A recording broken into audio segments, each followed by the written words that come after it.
이재용 부회장 집행유예를 받았던 2심이 파기환송이 되면서 다시 징역형이 선고될 가능성이 커졌습니다.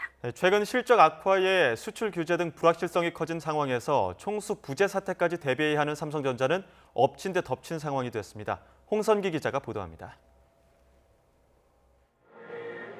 대법원 선고가 나오자 삼성전자는 즉각 입장문을 내고 사과의 뜻을 밝혔습니다. 국정농단 사건에 연루된 데 대해 송구스럽다며 앞으로는 같은 잘못을 되풀이하지 않도록 기업 본연의 역할에 충실하겠다는 겁니다.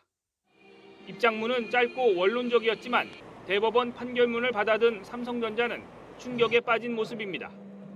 우려했던 여러 시나리오 가운데 삼성전자로서는 최악에 가까운 판결이 나왔기 때문입니다. 대법원 선고대로라면 파기환송심에서 뇌물로 인정되는 액수가 크게 높아져서 집행유예가 사실상 어려워집니다.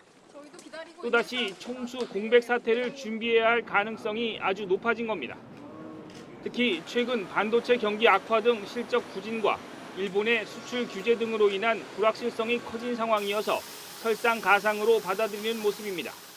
불확실성이 계속 일어나고 있고 한일 무역 갈등이 지속되고 있는 상황이기 때문에 경영진의 빠른 결단이 필요한 시점인데 빠른 결단 그리고 빠른 대응이 필요한 시점인데 이재용 부회장이 다시 수감이 된다면 이런 빠른 대응을 하는 데는 훨씬 속도가 떨어지는 그러한 결과를 낳게 될 것이라고 예측할 수 있습니다.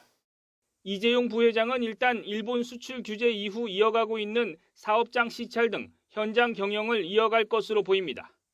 삼성전자는 그러나 이 부회장의 파기환송심이 시작되면 경영 일정에 차질이 불가피할 것으로 보고 대응책 마련에 들어갈 것으로 전망됩니다. YTN 홍성기입니다.